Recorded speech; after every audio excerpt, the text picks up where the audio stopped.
what you wrote, right? A few things I like to discuss. One, I would like to say most of the comments are very positive.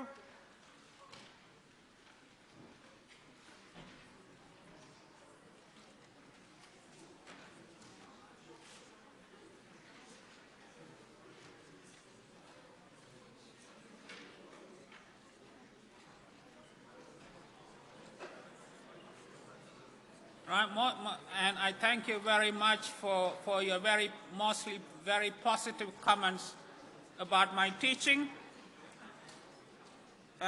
Some of you said my pace is slow.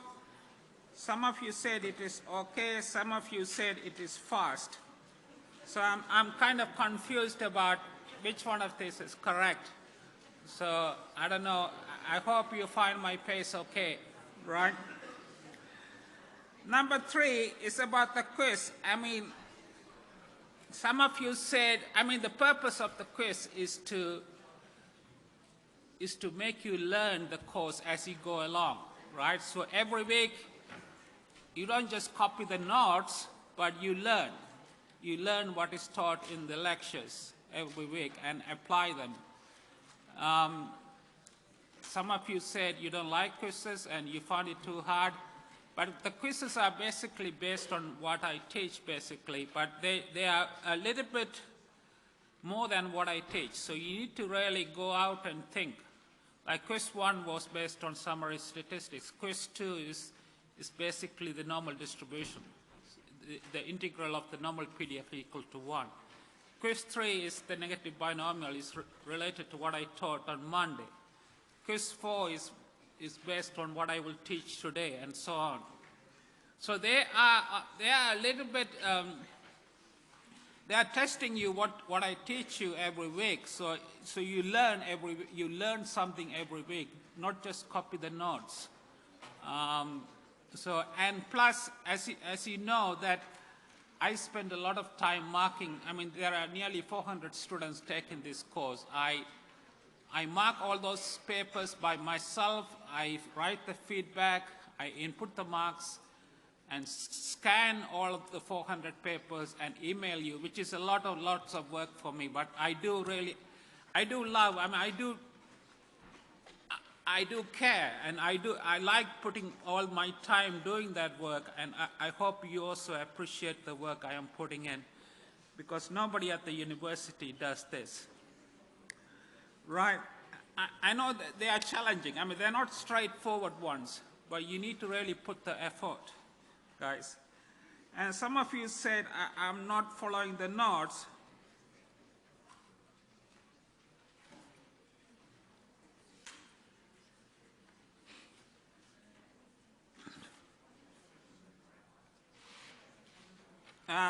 Well, that's partly correct, because the lecture notes I gave you at the beginning of the course, I am actually following it, but loosely, because if I follow everything word by word in the lecture notes, then there's no need for you to come here, guys.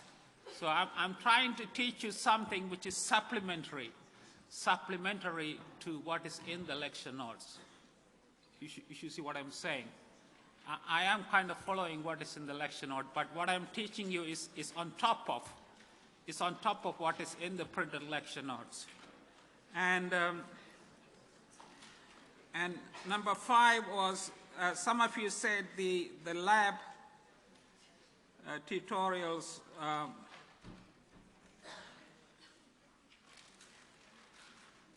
not enough support.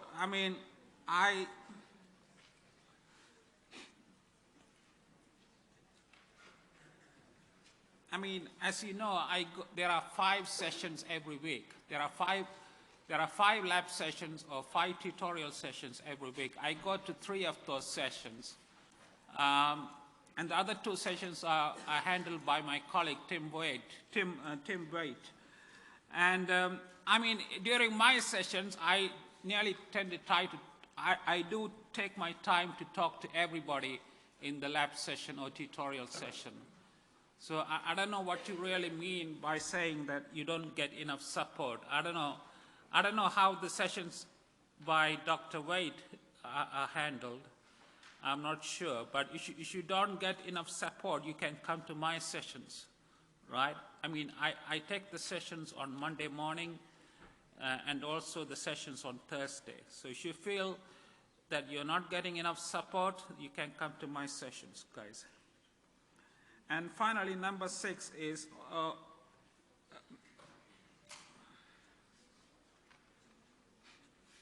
some of you talked about overlap with probability 1.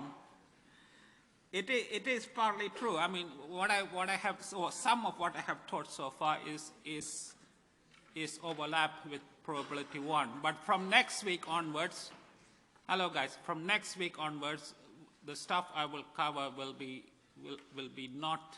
not be in, you will not have covered that in probability 1.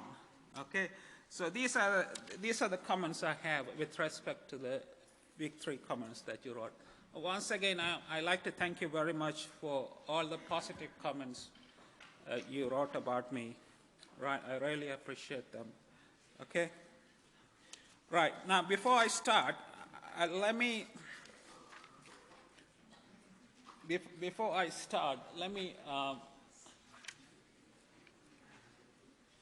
summarize what I did on Monday this week, right?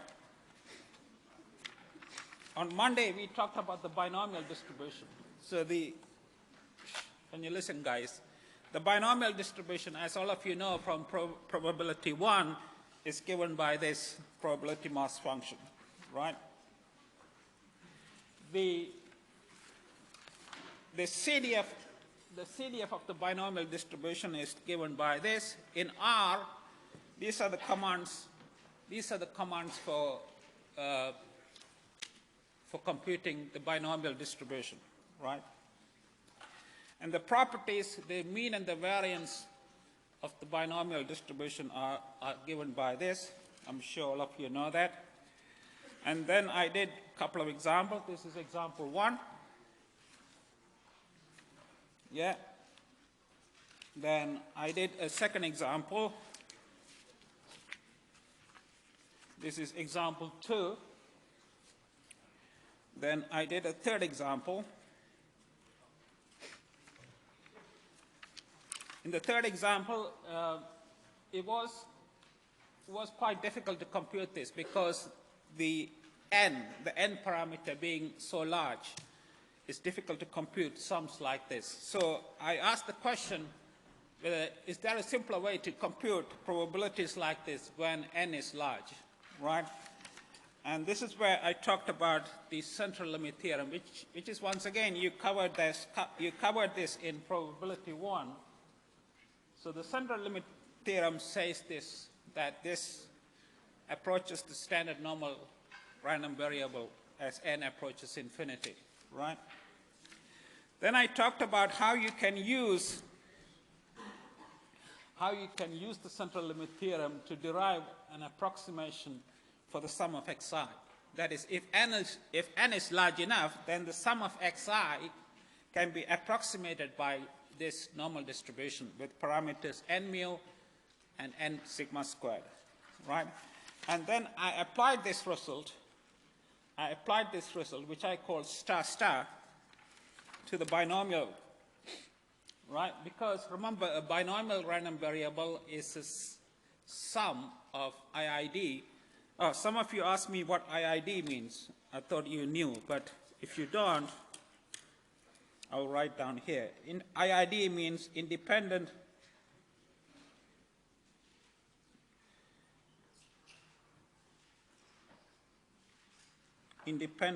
and identically distributed.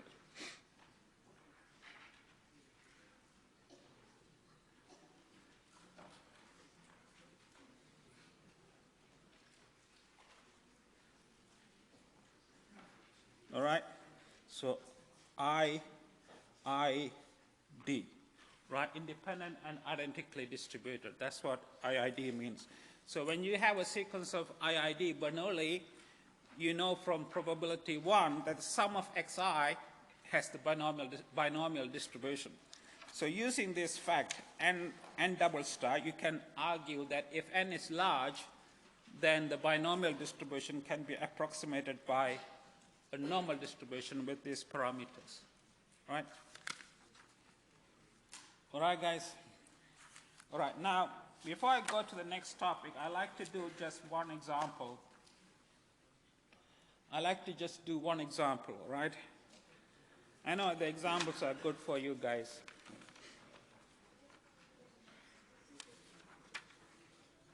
So this is example, say example 4.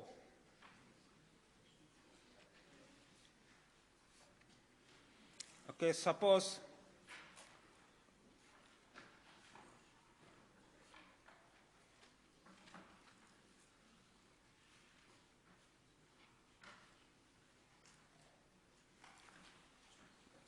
you have a variable having this binomial distribution with these parameters. So n is 100, so which is a large number. 100 is a large number.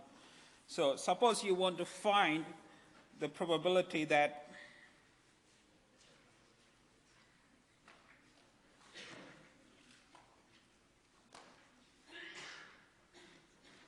all right, suppose you want to find the probability that x is between 50 and 55, right? Now, you can say that this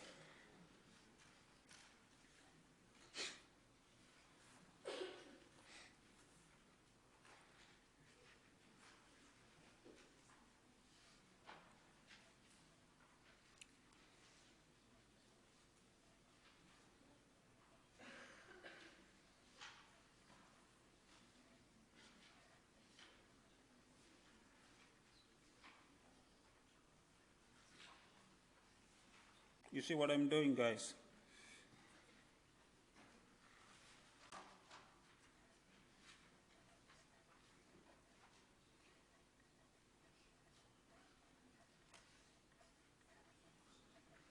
Right? I'm trying to use this result here, guys, right? That the fact that the binomial distribution can be approximated by a normal distribution with these parameters, right? So I have subtracted the mean, which is NP, and divided by the standard deviation, which is the square root of this, right? All right, so this becomes n is 100, p is 0.1, so n times p is 10, okay? So 50 minus 10 divided by 10 times 0.9 is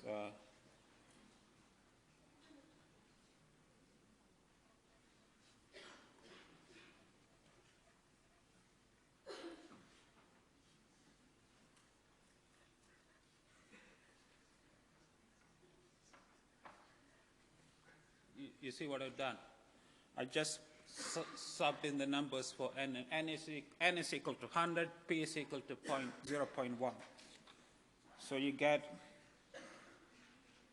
this becomes 40 divided by 3.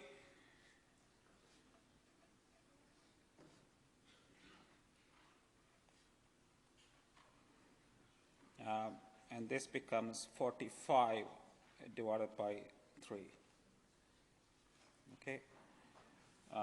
So you can write this as the probability that N01 is less than or equal to 45 divided by 3 is 15, right? Minus the probability that N01 is less than or equal to 40 by 3. All right, so this becomes, because this is standard normal, you can say this is phi at 15 minus phi at 40 by 3. Okay? Do you follow what I've done? Yeah? Any questions so far? You can read this.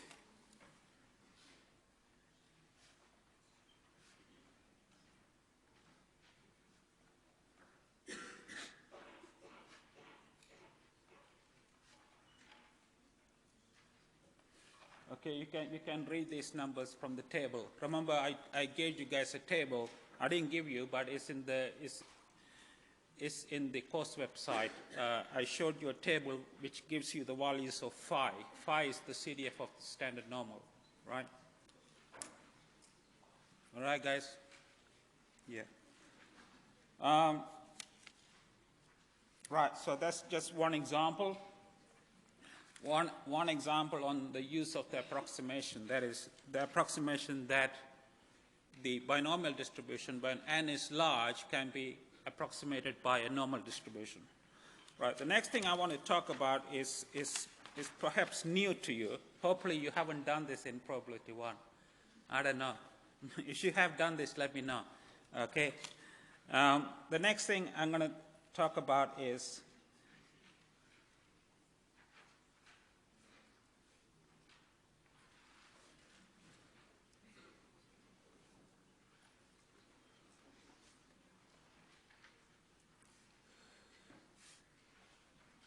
sampling distributions, right? A sampling distribution is a distribution that arises as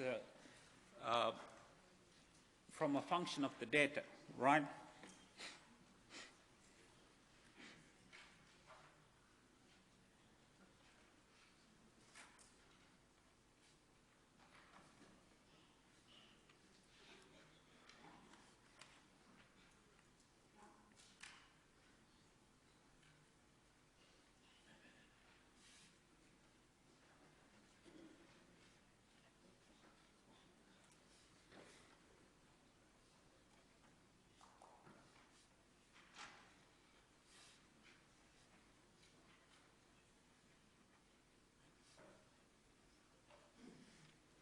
Right, a sampling distribution is a distribution that arises from a function of, if you have a function that involves the data only, and the result of that if that function has a certain distribution, and that distribution can be referred to as a sampling distribution, right? I will talk about, in this course, I will talk about two sampling distributions. The first one is known as the chi-square distribution.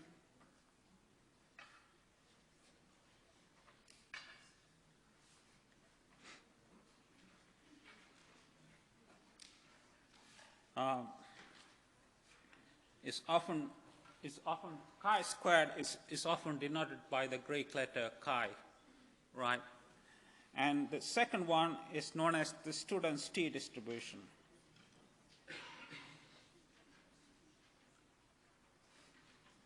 Right, and this is denoted by the letter T, right? All right, guys. So I don't know whether you covered this material in probability 1. You haven't. Good to know that. I thought you had done everything in probability 1. I don't need to teach you anything.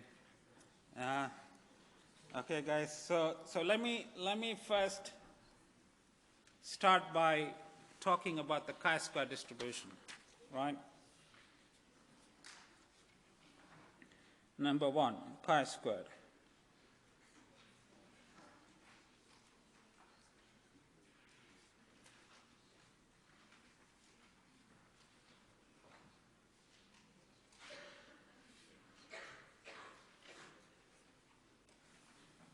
Right?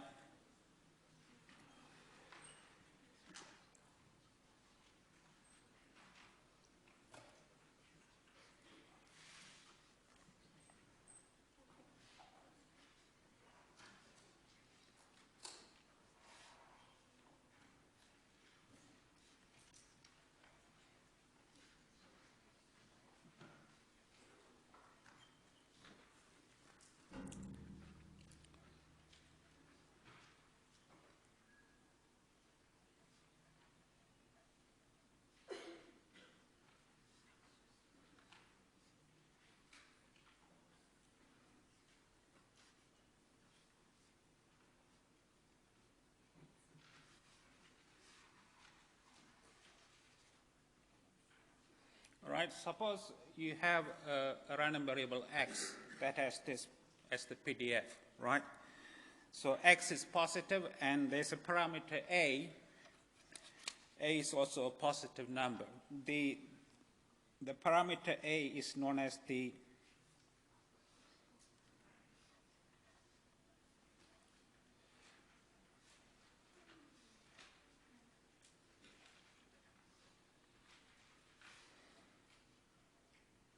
is known as the degree of freedom parameter. Yeah, it's known as the degree of freedom parameter.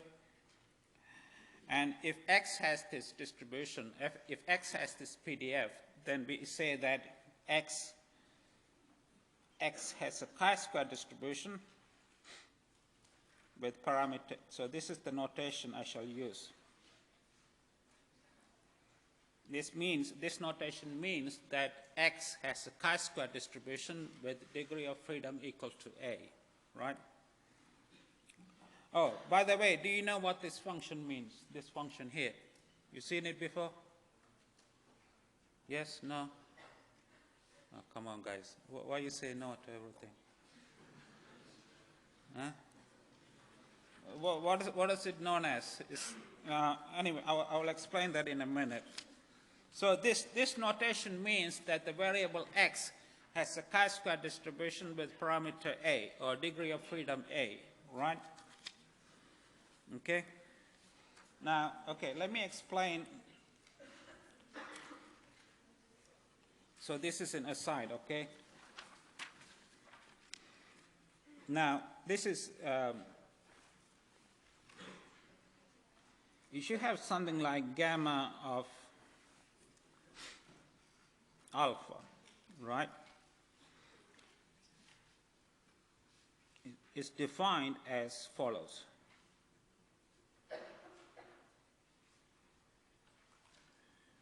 Right, and this is known as the gamma. This is known as the gamma function. If you don't know this, right, this notation here is known as the gamma function at alpha. It's defined as the integral from 0 to infinity of this guy here, right? And it's defined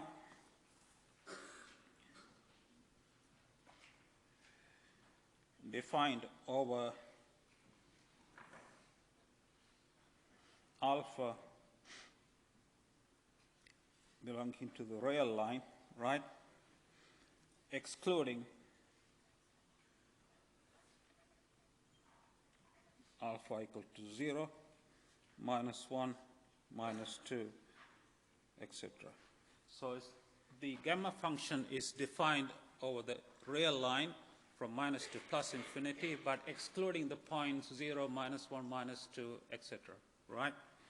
And there are some properties of the gamma function. So some properties,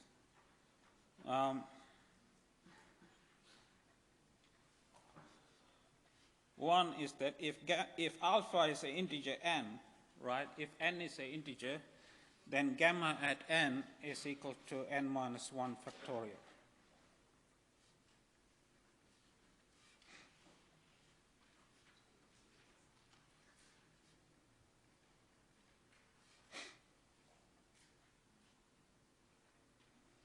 Okay, if n is a positive integer, right?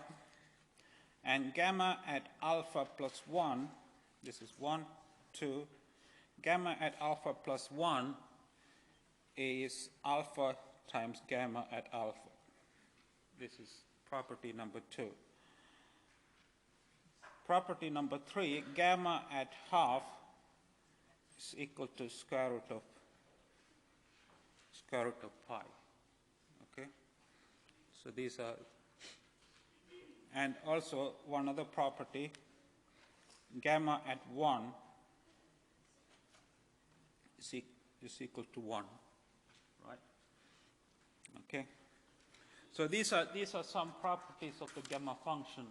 If you haven't seen this function before, then these are some things you may want to know for the rest of this course, right? I mean, the gamma function arises in many areas of mathematics and statistics, right? Okay, right. The next thing,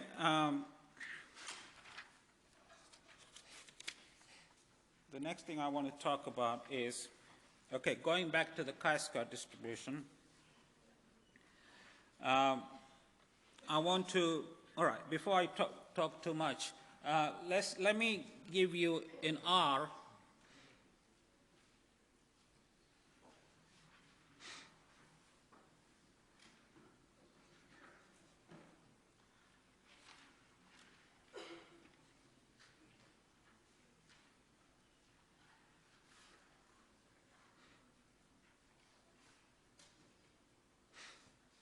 in R, the commands for computing the chi-square distribution are as follows, right? The first one is D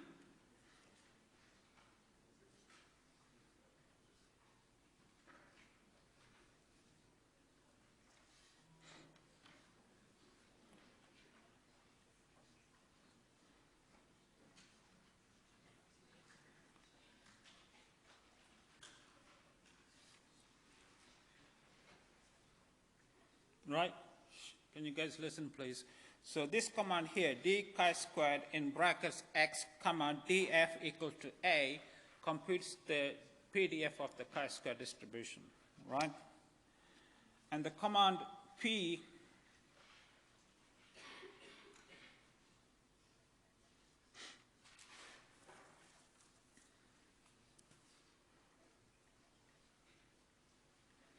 chi-squared in brackets x comma df equal to a close bracket computes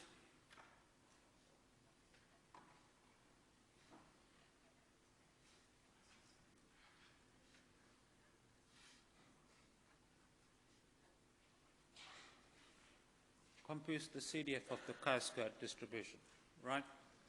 So these are the commands in R you need to know for computing the chi-square distribution, right? The next thing I'm going to talk about is properties, right? These are properties of the chi-square. Properties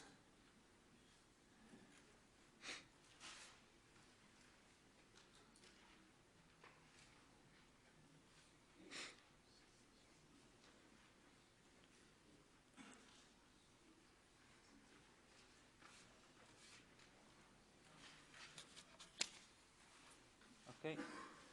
Number one,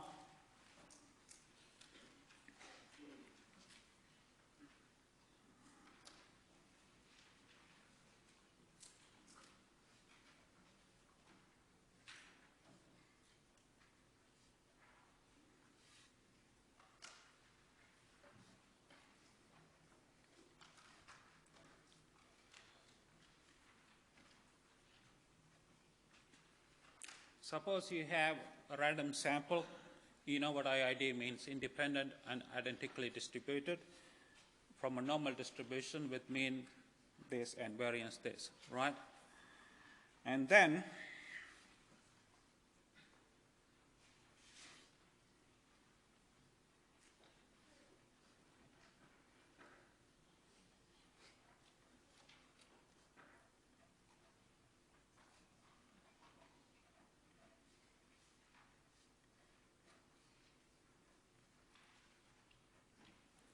right, then this quantity here, right, which is, as you can see, this guy here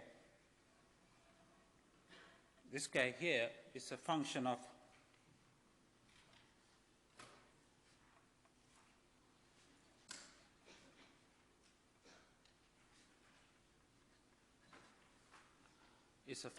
the data only, right? X bar is the sample mean.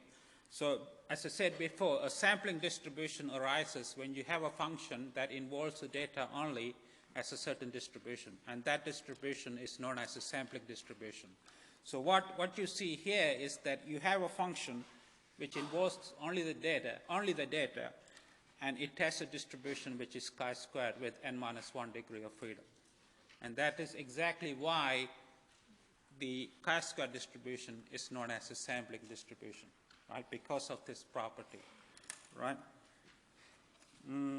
Number two,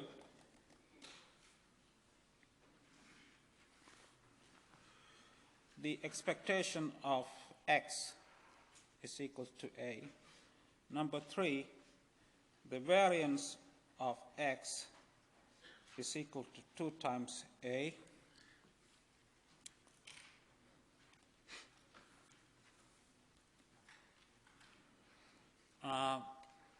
number 4,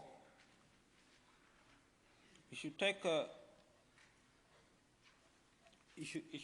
standard normal random variable n01 and you should square that. You will get a chi-squared random variable with 1 degree of freedom. Right? That's number 4. Number 5. Number 5 is the following. That is,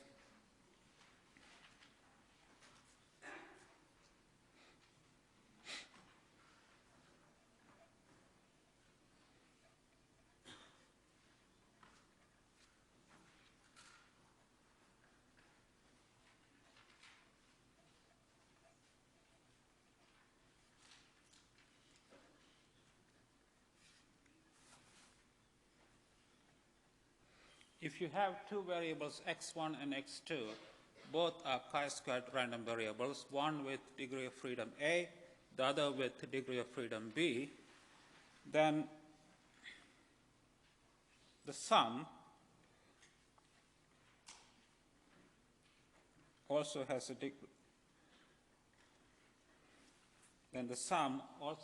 chi-square distribution with the degree of freedom equal to the sum of a and b. So x1 plus x2 will have a chi-square distribution with degree of freedom equal to a plus b. Right? All right, guys. So these are only 5. There are a few more properties. I don't expect you to prove all this. I will let you know in a minute which ones you need to know how to prove. Number 6.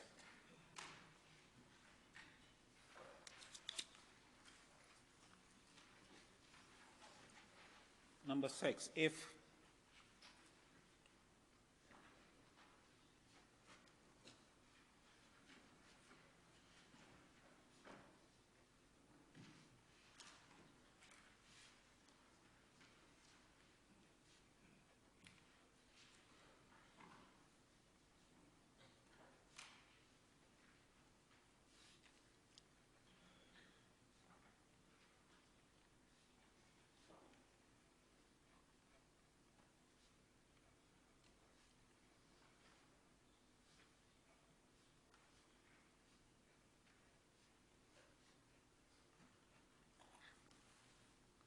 right, if you have a random sample from a normal distribution, then this quantity here has a chi-square distribution with n degree of freedom, not n minus 1. You see, that's a lot of people confuse this.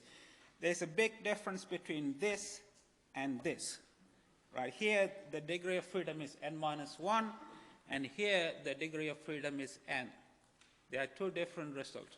You see that here you are subtracting the sample mean, but here you are subtracting the population mean. So that's why it's n minus 1 here and it's n here, right? Because you are in this result you are estimating the population mean by the sample mean, so 1 less because you are estimating mu by x bar. The degree of freedom is 1 less, right? Number 7, which is the last one, is the following. It's not kind of related to the chi-square distribution, but I will say that anyway. It's the following. When you have something like this,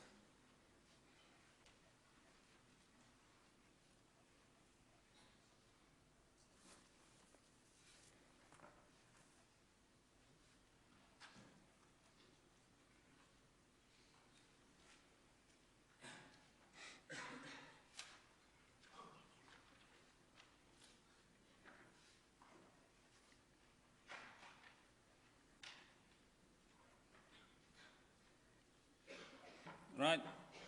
The this guy here can be decomposed as the sum of these two terms. This is actually, this is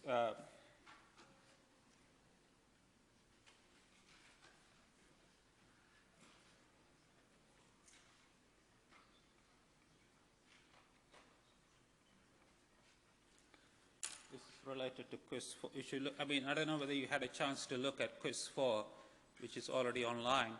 You will see that you have to prove something like this. So, right, so let me give you some proofs, right? I mean, the proofs that I give you are the ones you need to know. The other things you don't need to know. You can forget about them, right? So let me start by proving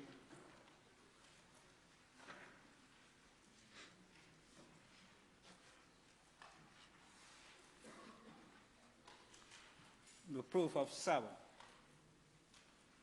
That's this one here. So this is, you really need to know this because quiz 4 is something similar to this, right? So I'll start with the left-hand side.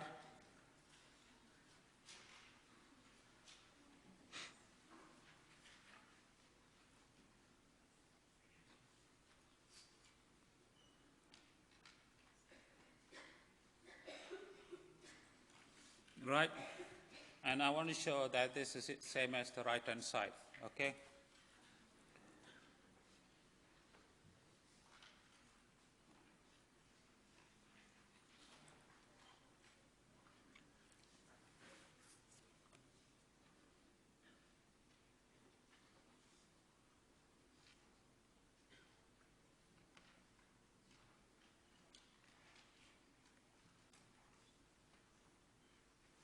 You see what I've done? I have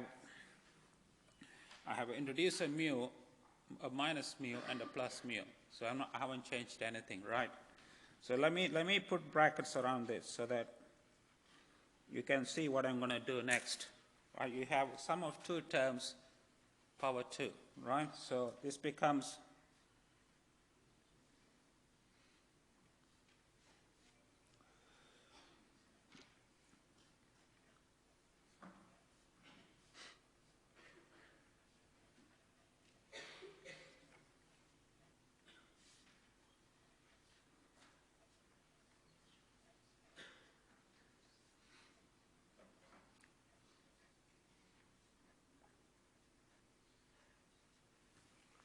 see what I've done? I have used the fact that when you have a plus b squared, it's a squared plus b squared plus 2ab.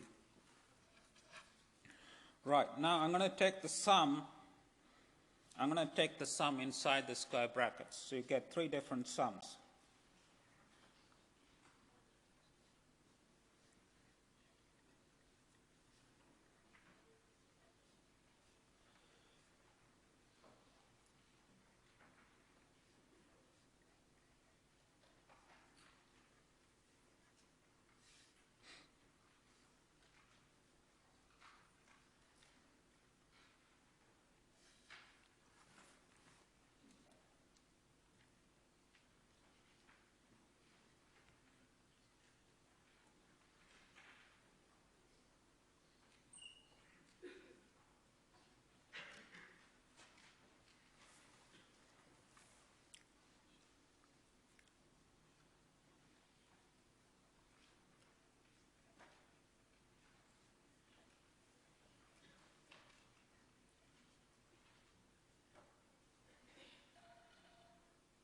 Right? Okay, guys? Okay. Now, let's see what we can do.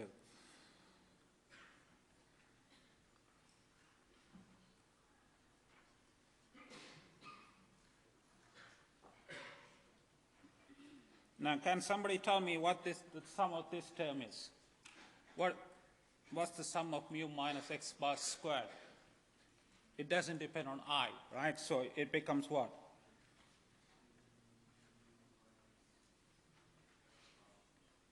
Right? And this guy here also doesn't depend, this guy doesn't depend on x. It doesn't depend on I mean, right? So you can pull it outside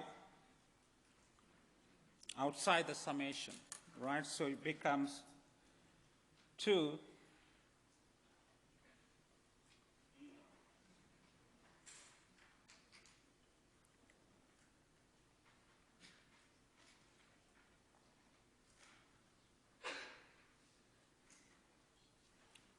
You see, are you guys with me or not? Yes? Okay. Right. Now the next thing I'm going to do is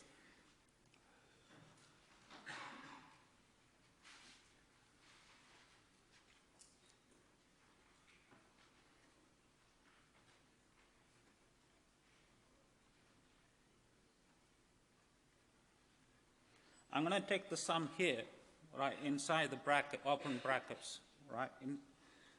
So it becomes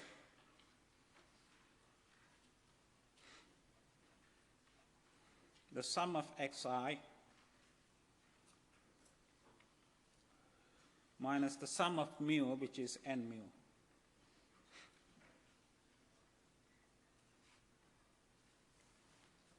Yeah?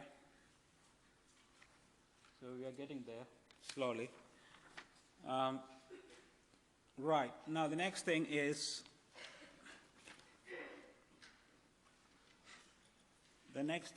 this.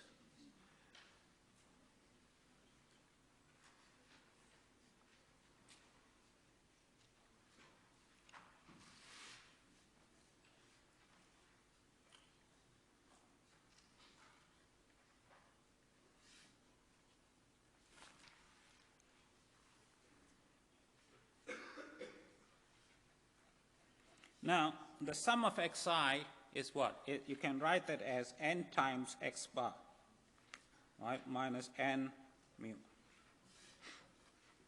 Okay? Are you with me? Yeah? Right. So this becomes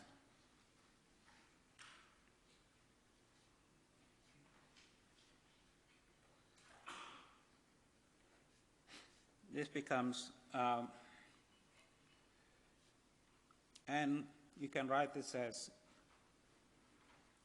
x bar minus mu. It doesn't matter because it's a squared outside. And this guy here, you can write it as 2n x bar minus mu squared. Yes? So it's my stupidity comes. This should be actually a minus, not a plus, guys. I'm being stupid today. Sorry, this should be a minus. So this will become the sum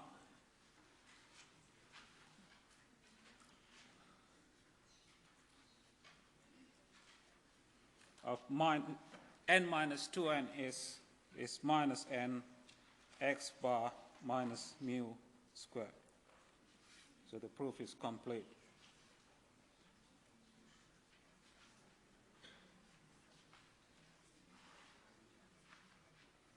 So it's not difficult now, is it, guys? Yeah? My apologies for being stupid. This should be minus, not plus, guys, okay? Could you please change this? This should be a minus here, not plus. Okay?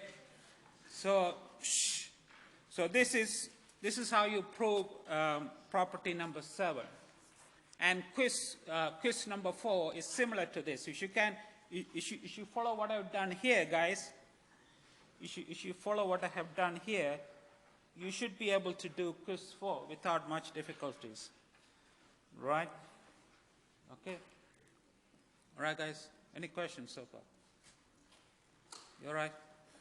Okay.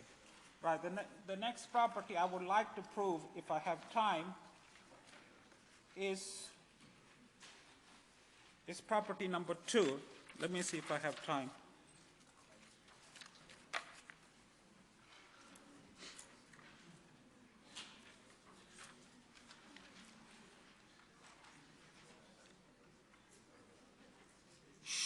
Could you please?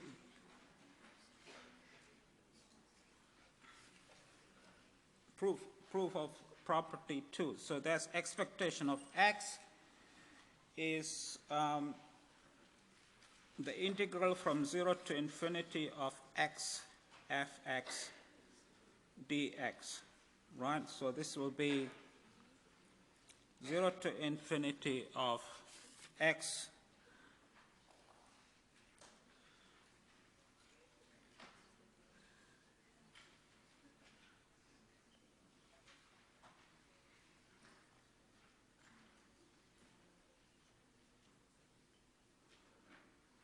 right?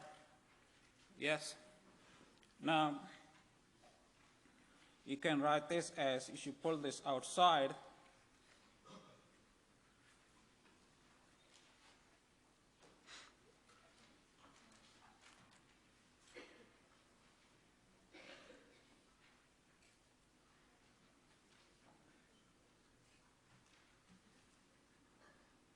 right? You can write this as that, right? And then I'm going to make a substitution. So set y equal to x by 2.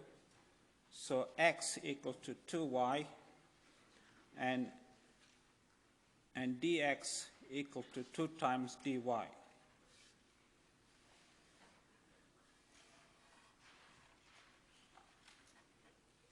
right? If you do that, this is what you will get. 1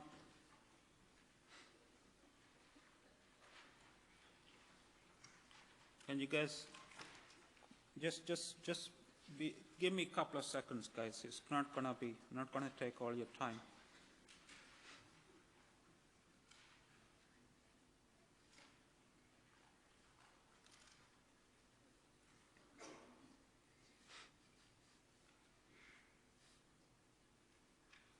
Right? This is what you get under the substitution. So this becomes, this and this cancels, so it's 2 divided by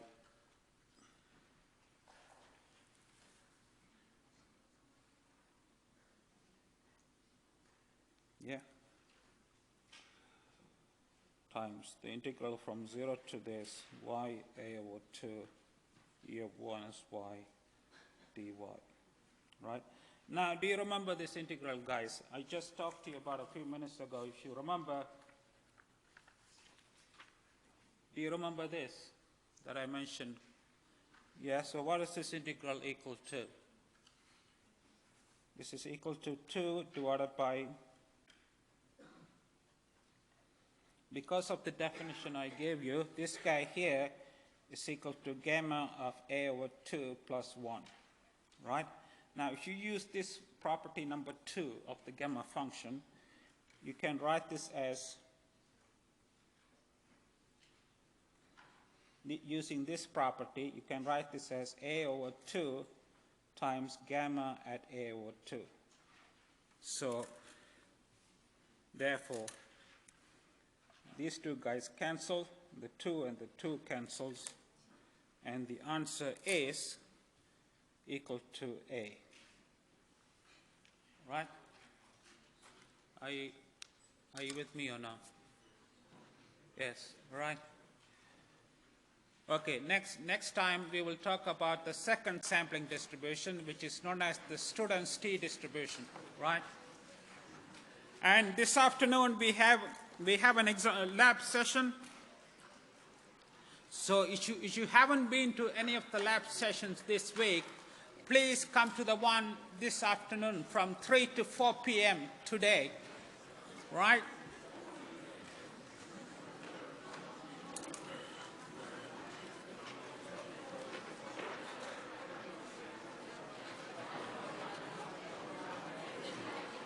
Hi. Thank you, sir. Thank you.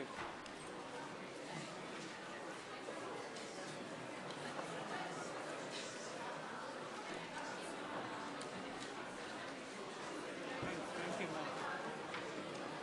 Thank you.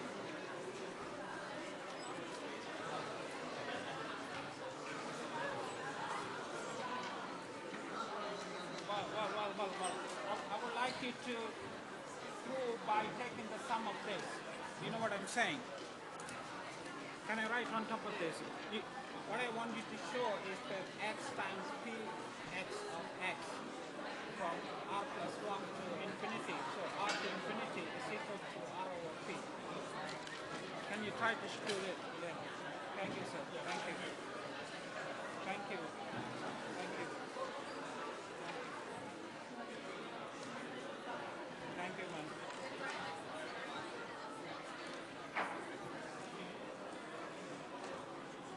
Thank you.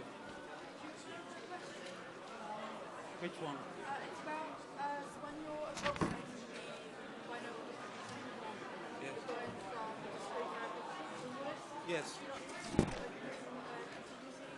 Correct. Yeah, yeah. You need to, but I decided not to talk about it Okay. because it will not be examined for this course. Yeah, I have decided not to talk about it. Yeah, yeah, yeah, yeah.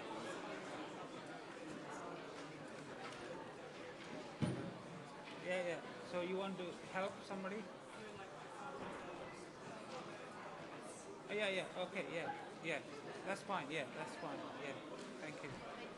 Thank you, ma'am. That's because of the gamma functions I talked about today. See, this is the definition of the gamma function. So, excuse me, sorry. You can give it to me now. Yeah, thank you. This is the, if you use this definition, here your alpha here is alpha over 2 plus 1. So that's why it's gamma function equal to this. Do you see it or not?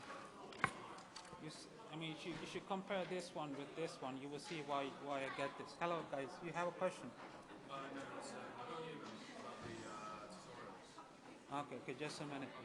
Do you see why, when you compare this with this, this is equal to this? You got it? Oh, okay. Yeah. You guys have a question?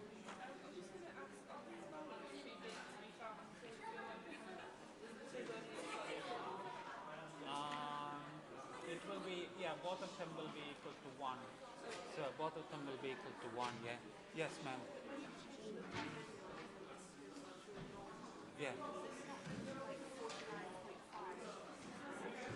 Yeah, you mean the correction. Yeah, I decided not to talk about it because it's only a minor correction, so it's not a big deal. So I decided, no, I wouldn't ask that question in the exam, man. Yeah, yes, sir. So, you said you can go to any of the tutorial sessions. Yeah. I went to the Monday one, but I think everyone got this email saying you must attend the one. Yeah, you just ignore that email. I don't know why I do that. Yes, sir. I'm the exchange student from the United States. Oh, yeah, Curtin, right? Are you Brian Curtin? I'm a different one, I guess. Oh, okay. I haven't taken a probability class in 5 years, so I'm a little rusty on that. I was wondering if you could recommend any books, anything that I could just read to get a quick refresher. There are some books on the, you should go to the course website. Do you know the course website? I do, yeah. Yeah, if you go to the syllabus, you see there are some books in the syllabus that you can read. I mean, what's your name, sir? Marley. Marley. What's your surname? Cornet. Okay, can you send me an email? Yeah. Send me an email, then I will send you some books. Okay. Right. Thank you. Yes, sir.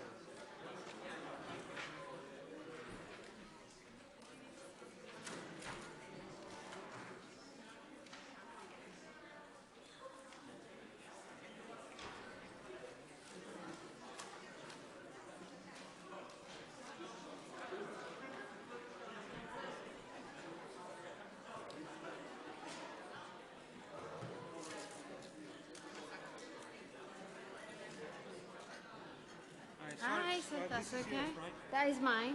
Sorry.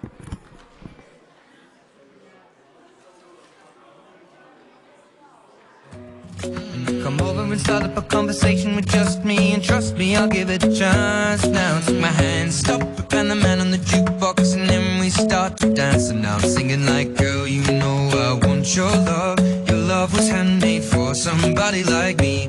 Come on now, follow my lead. I may be crazy, don't mind me. Say, boy, let's not talk too much. Grab on my waist and put that body on me. Come on now, follow my lead. Come on now, follow my lead. I'm in love with the shape of you. We push and pull like a magnet do. Although my heart is falling too. I'm in love with your body. Last night you were in my room, and now my bedsheets smell like you. Every day discovering something brand new. Well, I'm in love with your body. Oh,